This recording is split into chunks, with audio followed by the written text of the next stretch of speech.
बीजापुर से बड़ी खबर है। पत्रकार मुकेश चंद्राकर हत्या केस में एक्शन लिया गया। आरोपी रितेश चंद्राकर और उसके 2 साथी गिरफ्तार किए गए। पुलिस ने तीनों आरोपियों को दिल्ली से गिरफ्तार किया है। दिल्ली से गिरफ्तार कर बीजापुर लाए गए तीनों आरोपी ठेकेदार सुरेश चंद्राकर को तलाश रही है पुलिस। तो ये बड़ी खबर आपको बता रहे हैं। एनडीटीवी के पत्रकार मुकेश चंद्राकर हत्याकांड में एक्शन लिया गया है। आरोपियों की गिरफ्तारी, आरोपी रितेश चंद्राकर और उसके 2 साथियों को दिल्ली से गिरफ्तार किया गया है। पुलिस ने आरोपियों को लेकर और भी पड़ताल शुरू की है। इसमें और भी जितने लोग शामिल होंगे इस हत्याकांड में, उन सब की गिरफ्तारी की बात और कोशिश जारी है। बीजापुर से यह बड़ी खबर आपको बता रहे हैं। पत्रकार मुकेश चंद्राकर हत्याकांड मामले में जुड़े हुए बड़े अपडेट सामने आ रहे हैं। सहयोगी नीलेश त्रिपाठी हमारे साथ जुड़े हुए हैं। नीलेश, क्या है अपडेट? हमारे सहयोगी मुकेश चंद्राकर की हत्या कर दी गई और उसके बाद अब एक्शन की तस्वीरें सामने आ रही हैं। अपडेट जानना चाहेंगे आपसे। जी देखिए, आज जो दोपहर तक हो सकता है कि बस्तर आईजी या फिर बीजापुर पुलिस जो है वो इस मामले में एक प्रेस कॉन्फ्रेंस कर विस्तृत जानकारी साझा करे कि आखिर किस तरह से वारदात को अंजाम दिया गया और वारदात के पीछे की असल वजह पुलिस क्या मानती है, इस बात को का खुलासा करे। लेकिन इस घटनाक्रम के बाद से लगातार प्रदेश भर में जो अभी 3 गिरफ्तारियां हुई हैं, जिनका आपने जिक्र किया है, जिसका पुलिस ने खुलासा किया है, इसके अलावा कुछ और गिरफ्तारियां भी हो सकती हैं।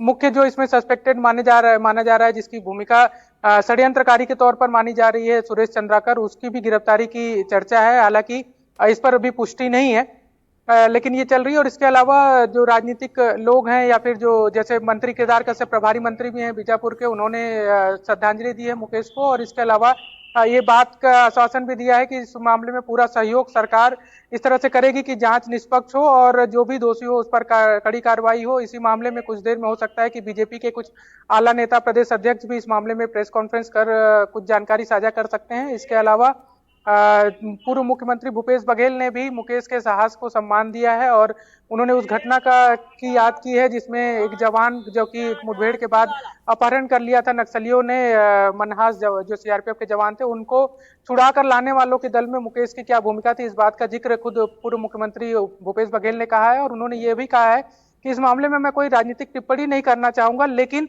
इस मामले की निष्पक्ष जांच हो और जो असुरक्षा का एक भाव पत्रकारों के मन में है और इस तरह के जो आरोपी हैं जिनको इस तरह से बल मिलता है कि कोई घटना को अंजाम दे दे, उनके लिए एक कड़ा मैसेज जाए और कड़ी से कड़ी कार्रवाई हो, इस बात की मांग भी पूर्व मुख्यमंत्री ने की है। इसके अलावा जितने भी नेता या मंत्री हैं या फिर जिम्मेवार लोग हैं, वो सारे लोगों ने इस बात के लिए आश्वासन दिया है कि इस मामले में निष्पक्ष जांच होगी और कड़ी से कड़ी कार्रवाई जो भी दोषी होगा उस पर की जाएगी।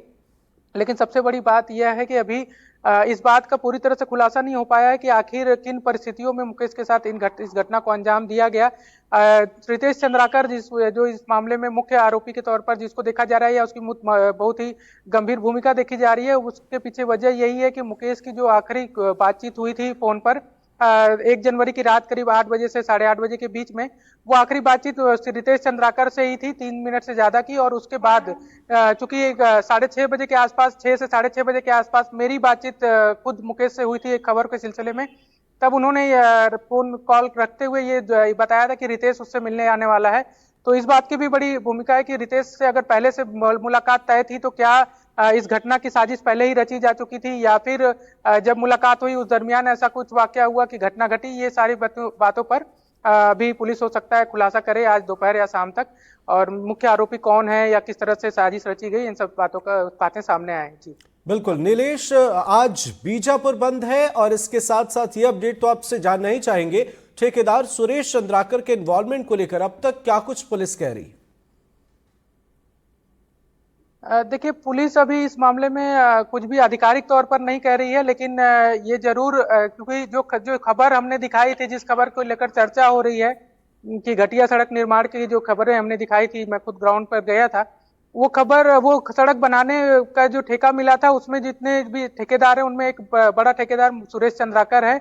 और कहा यह भी जा रहा है कि सुरेश चंद्राकर की ओर से मुकेश से कुछ अपील की जा रही थी, मुकेश से बातचीत करने की कोशिश की जा रही थी, उसके कुछ लोग लगातार उससे बातचीत करने की कोशिश कर रहे थे।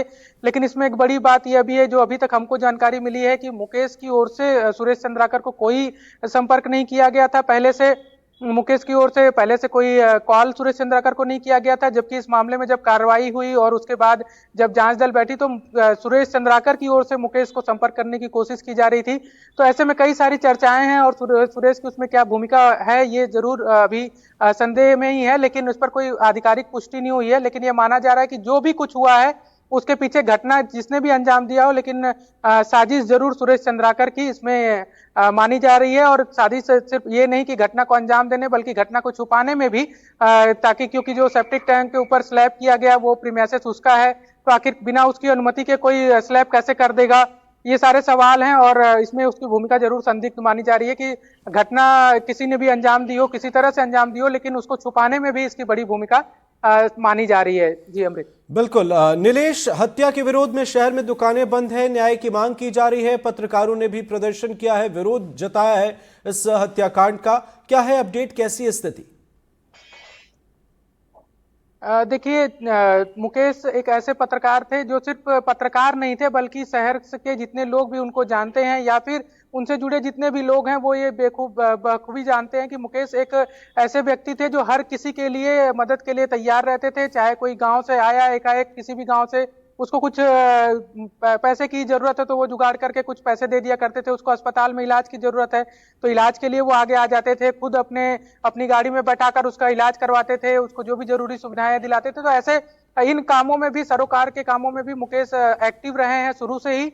ऐसे में शहर में उनकी अपनी एक, या बीजापुर पुलिस जिले में ही नहीं बल्कि बस्तर और छत्तीसगढ़ में भी उनकी ये अलग पहचान थी कि वो मदद के लिए हर किसी को हरदम तैयार रहते थे। तो ये बीजापुर बंद का जो है ये स्वतः ही वहां के स्थानीय लोगों ने निर्णय लिया है कि मुकेश के याद में, मुकेश को श्रद्धांजलि देने के तौर पर आज जो है बीजापुर में स्वतः बंद कर दिया गया है, वहां की दुकानें बंद कर दी गई हैं। ये इस बात को भी दिखाती है कि मुकेश को लेकर कितनी संवेदनशीलता थी वहां के लोगों में, कितनी उनकी कैसी इमेज थी लोगों के बीच में कि स्वतः लोग दुकानें बंद कर रहे हैं।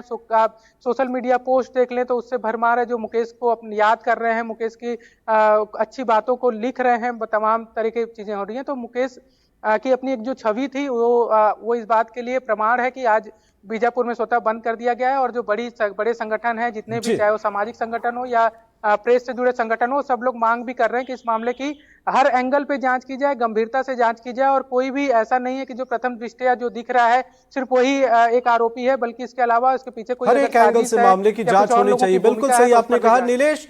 इस मामले में राज्यपाल रामेन जेका ने भी सोशल मीडिया प्लेटफॉर्म एक्स पर ट्वीट कर दुख जताया है। जी देखिए, जब से घटना की जानकारी मिली है, चाहे मुख्यमंत्री विष्णुदेव साय हों, राज्यपाल रमन डेका जी हों, या इसके अलावा विजय शर्मा हों, अरुण शाह हों जो डिप्टी सीएम है दोनों, इसके अलावा केदार कश्यप जो कैबिनेट मिनिस्टर हैं, ओपी चौधरी जो कैबिनेट मिनिस्टर हैं, इसके अलावा तमाम कैबिनेट मिनिस्टर, और इसके अलावा विपक्ष में भी जैसे भूपेश बघेल का मैंने पहले ही जिक्र किया, पूर्व मुख्यमंत्री जो हैं वो भी संवेदना जताए हैं। ऐसे कई लोग हैं जो लगातार सोशल मीडिया पर लिख रहे हैं और इस बात की मांग भी कर रहे हैं कि इसमें राजनीति ना हो, बल्कि गंभीरता से, राजनीतिक रूप से इसको न देखा जाए कि कौन किससे जुड़ा है, कौन क्या है, लेकिन जो भी दोषी हो उस पर गंभीरता से कार्रवाई हो, ये इस बात का जिक्र सब लोग कर रहे हैं। और ये आश्वासन भी सरकार की ओर से दिया जा रहा है कि इस मामले में जो भी दोषी है उसके ऊपर कड़ी कार्रवाई होगी और कार्रवाई जल्द ही उसे सजा मिले, इस पर भी काम किया जाए।